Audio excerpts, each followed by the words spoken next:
Dear students, good morning to all of you and have a nice day. Dear students, today we are taking a new chapter from plus 2 mathematics, that is relation and functions, and this is our first lecture.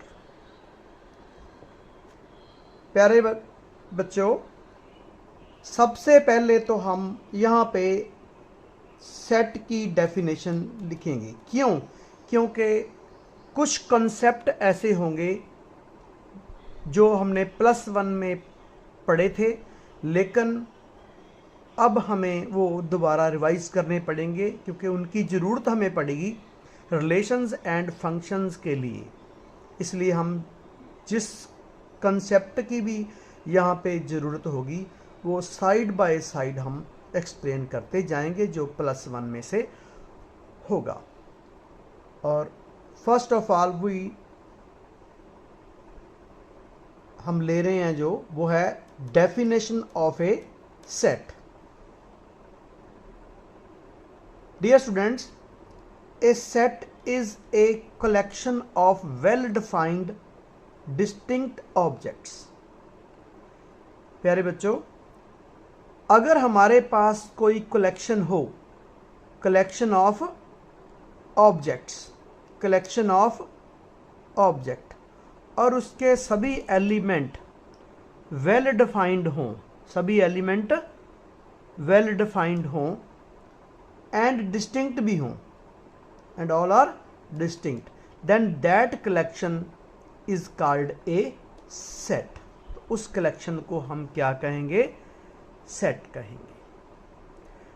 अगर किसी collection के elements में दिक्कत आ रही है, जैसे element collection तो हम ले लेंगे, उसके एलिमेंट भी हम डिस्टिंक्ट ले लेंगे, लेकिन हो सकता है कि उसके एलिमेंट जो हैं वो वेल डिफाइन ना हो, तो वो वाली कलेक्शन जो है वो सेट नहीं होगी। ये आप प्लस 1 में सब कुछ सीख चुके हो। अगर ज़रूरत हो तो प्लस 1 का लेक्चर दोबारा देख सकते हो। Next concept is Cartesian product of two sets. Cartesian product of two sets A and B is denoted by A cross B is equal to within the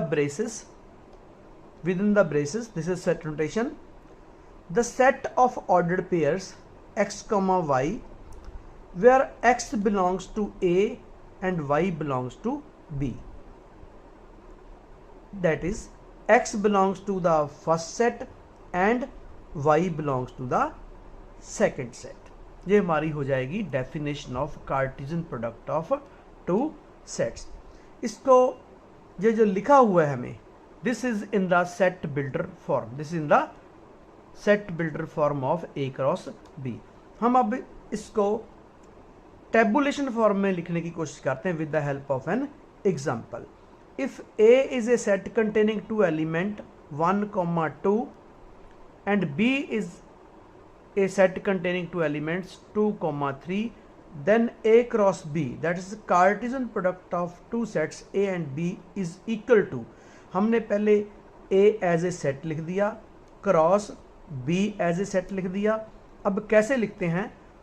first entry हम उठाएंगे A से 1, 2, 1, 2, 1, 3, 1, 3, 2, 2, 2, 2, 3। ऐसे हमने देखा कि हमने यहाँ पे कितने पेयर लिख दिए? 4 पेयर्स, 1, 2, 3, 4 पेयर। ये हमें पहले ही पता था, हमने प्लस 1 में पढ़ रखा है। कैसे कि हमने नोट दिया वो नीचे, the number of elements in A cross B is equal to number of elements in A into number of elements in B। और हमारे केस में नंबर ऑफ एलिमेंट्स A कितने हैं? ये है हमारे पास 2। Number of elements in B कितने हैं? 2। 2 into 2 is equal to 4। It means the number of elements in A cross B is 4 ordered pairs. अब एक और इंपॉर्टेंट जो क्रॉस है हमारा वो हम लिखने जा रहे हैं, A cross A, that's A set का क्रॉस प्रोडक्ट उसी के साथ ए क्रॉस ए, ये हमें रिलेशन की डेफिनेशन लिखने में काम आएगा। Now first of all we write the set A as this cross, again we write here set 1, 2 A. Now write the elements of A cross A, 1, 1, 1, 1, 1, 2, 1, 2, 2, 1, 2, 1, 2, 2, 2, 2। ऐसे ही हमने ए क्रॉस ए का कार्टेशियन प्रोडक्ट लिख दिया। अब बच्चों हम जो रिलेशन की डेफिनेशन लिखने और उसे समझने की कोशिश करेंगे। डियर स्टूडेंट, नेक्स्ट हम लेने जा रहे हैं the definition of a relation. That's a relation from R from a set which is non-empty set A to a set B which is again non-empty is a subset of the Cartesian product of two sets A and B। और हमने ऐसे भी लिखा है if R is a relation from A to B then R must be a subset of A cross B। ठीक है, अब हम इसको समझने के लिए एक एग्जांपल लेंगे। हमने एग्जांपल ली, let A is a set having 3 elements 1, 2, 3 and B is a set having 2 elements 1, 2 and R is again a set of ordered pairs having 3 ordered pair as 1, 2, 2, 1, 2, 2। तो अब हम प्रूव करने जा रहे हैं कि क्या वाकई ही में जो R है वो relation from A to B है। इसके लिए हमारी डेफिनेशन हमें क्या गाइड कर रही है कि आप पहले A cross B find out कीजिए। यहाँ पे क्योंकि हमें A और B दोनों ही रूस्टर फॉर्म में दिए तो हमें ये कोई दिक्कत नहीं है A cross B find out करने, क्योंकि दोनों ही सेट ये फाइनाइट सेट हैं। तो हमने यहाँ पे A लिखा, ए की वैल्यू लिखी as a set, cross B की वैल्यू एज ए सेट। तो फिर अब हमने क्रॉस कैसे निकालने एलिमेंट, जैसे पीछे किए थे वैसे ही 1, 1, 1, 2, 2, 1 एंड 2, 2 देन 1, 3, 1, 3, 2। ये हमारे ए में कितने एलिमेंट थे 3 और बी में 2। 3 into 2 number of elements in A cross B is equal to 6। अब हम +1 में भी देखा था कि एक्चुअली कितने रिलेशन बढ़ सकते हैं, देखा था ना कि अगर number of elements in A cross B हमारे पास यहाँ पे 6 हैं तो जो total number of relation from A to B कितने होंगे 2⁻6 विच इज 64 बनेंगे। ठीक है, अब पर हम देखने जा रहे हैं उनमें से 64 में से हमने यहाँ पे एक लिया है, ठीक है। अब हम देखते हैं कि क्या R वाकई ही में A क्रॉस B का सबसेट है। तो पहले हम R के 3 पेयर देखे, 3 हैं। ये first pair 1, 2 belongs to R, 1, 2 also belongs to A cross B, 2, 1 belongs to R, 2, 1 also belongs to A cross B, 2, 2 belongs to R, 2, 2 also belongs to A cross B.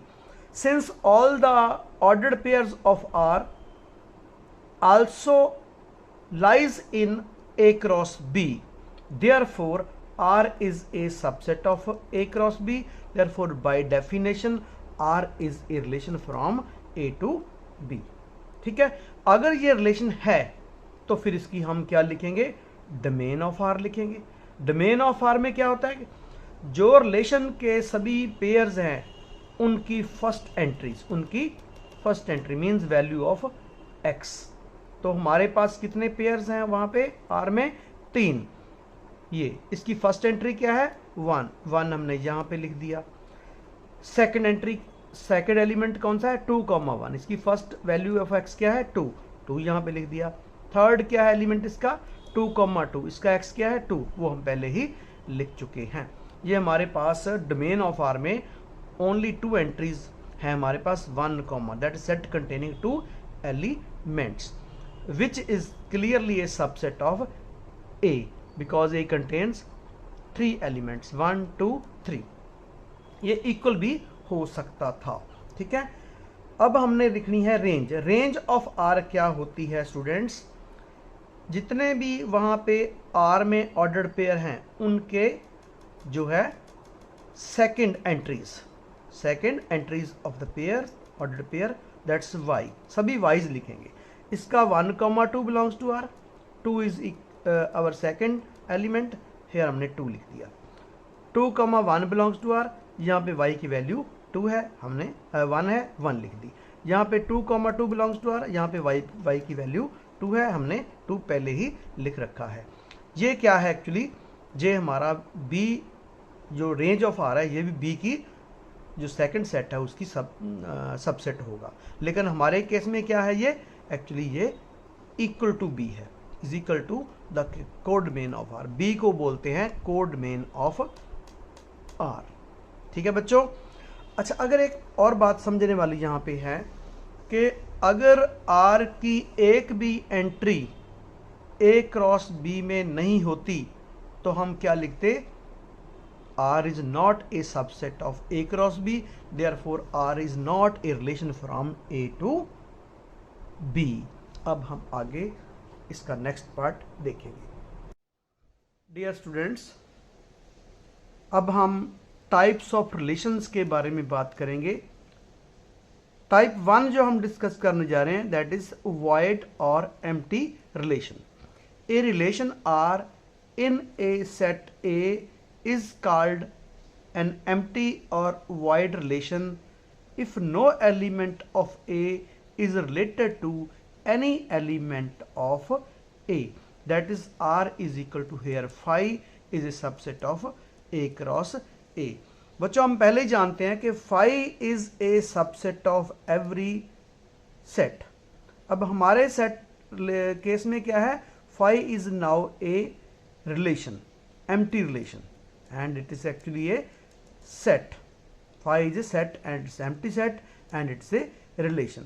ये relation कैसा है? It's no element of A is related to any element of A. इस type का है कि ए set का कोई भी एलिमेंट अगर बाकी जो एलिमेंट है किसी भी साथ भी रिलेट ना करता हो, then we can define an empty relation. इसके लिए हम एक एग्जांपल लेने जा रहे हैं। Consider the set of all students in a boys school. लड़कों के स्कूल में सभी स्टूडेंट को हमने एक सेट के रूप में ले लिया। Here no student is a sister of an other student. लड़कों के स्कूल में तो लड़के ही होते हैं, इसलिए यहाँ पे जो रिलेशन जो है is a sister of, that is first roll number 1 is not a sister of roll number 2, even 3, 4, 5, 6 and so on, किसी के साथ भी वो रिलेट नहीं करता। Thus R is a sister of, ये हमारा रिलेशन है, इज ए वॉइड और एन एम्प्टी रिलेशन। हाँ जी बच्चों, टाइप्स ऑफ रिलेशन में अब हम सेकंड टाइप यूनिवर्सल रिलेशन करने जा रहे हैं। यूनिवर्सल रिलेशन है a relation R in a set A is called a universal relation if each element of A is related to every element of A। अगर students हमारे set A का हर एक element अगर वो सभी एलिमेंटों के साथ A के साथ रिलेट कर जाए तो ऐसे हम रिलेशन को यूनिवर्सल रिलेशन कहेंगे। इस केस में जो आर है हमारा रिलेशन वो ए क्रॉस ए के इक्वल हो जाएगा। इसके लिए हम एक एग्जांपल ले रहे हैं। The difference between the heights of any two living beings is less than 3 meters is a universal relation.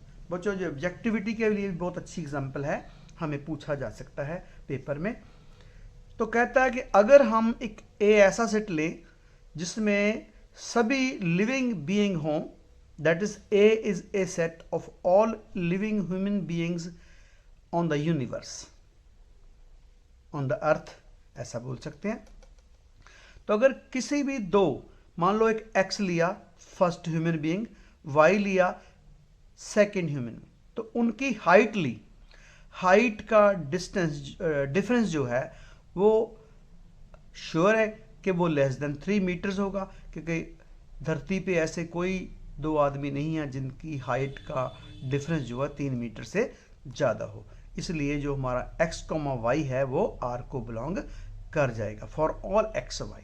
तो इस केस में ये हमारा रिलेशन जो है वो यूनिवर्सल रिलेशन हो जाएगा। एक नोट है बहुत इंपॉर्टेंट, ये भी ऑब्जेक्ट के लिए सबसे अच्छा है।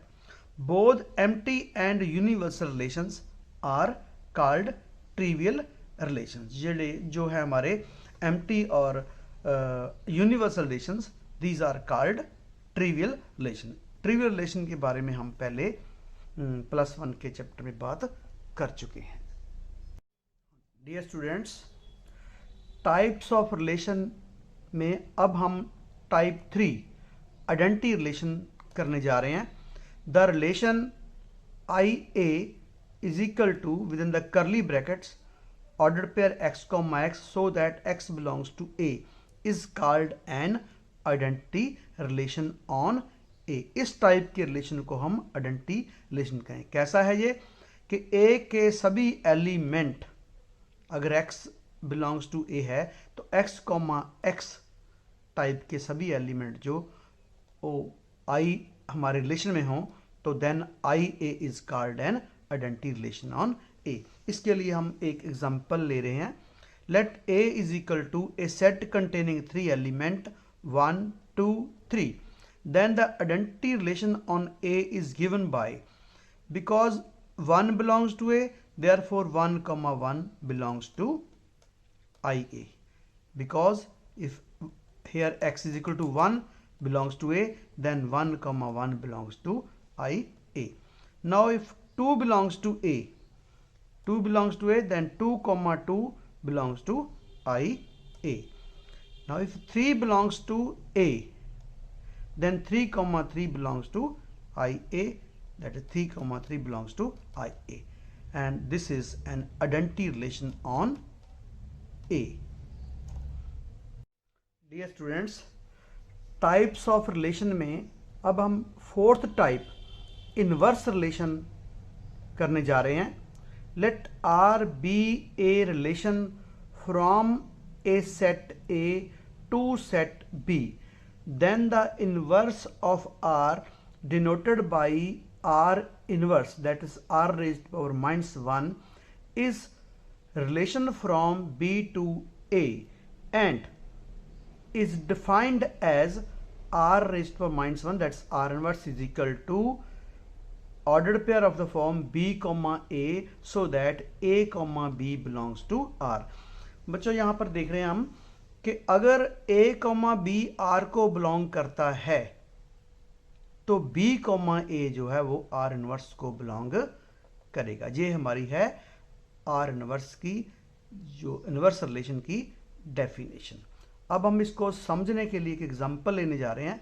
Late A be a set containing 2 element 1, 2 and B is another set containing 2 elements 3, 4। हमने एक रिलेशन डिफाइन किया, लेट किया जहाँ पे R is equal to a set containing 3 ordered pairs 1, 3, 2, 3, 2, 4 is a relation from A to B। ये हमने define किया। कैसे किया मैं बताता हूँ।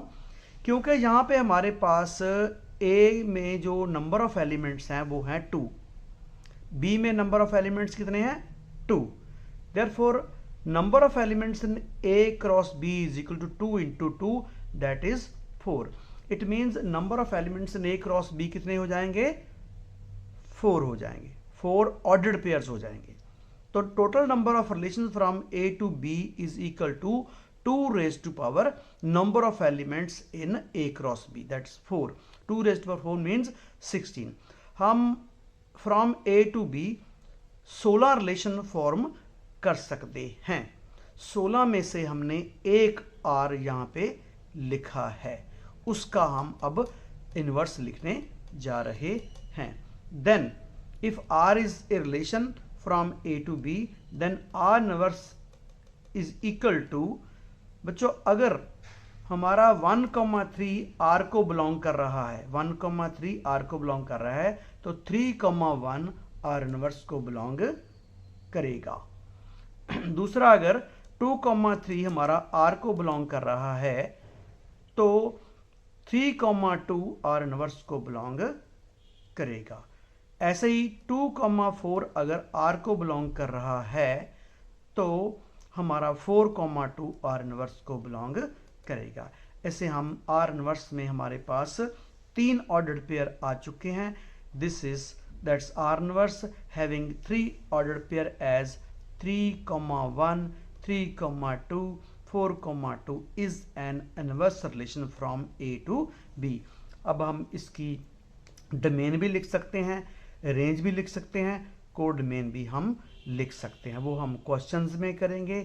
और बच्चों हमने आज के लेक्चर में हमने definition of a relation and types of relation को डिस्कस किया है और यहीं पे आज हमारा ये लेक्चर फर्स्ट है जो हमारा रिलेशन एंड फंक्शन चैप्टर के ऊपर वो समाप्त होता है।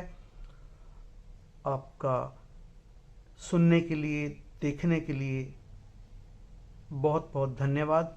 अगर कोई भी आपकी प्रॉब्लम हो, क्वेरी हो तो आप मुझे मेरे व्हाट्सएप नंबर पर मुझे मैसेज कर सकते हो। मैं आपके लिए सदैव हाजिर रहूँगा। Thank you.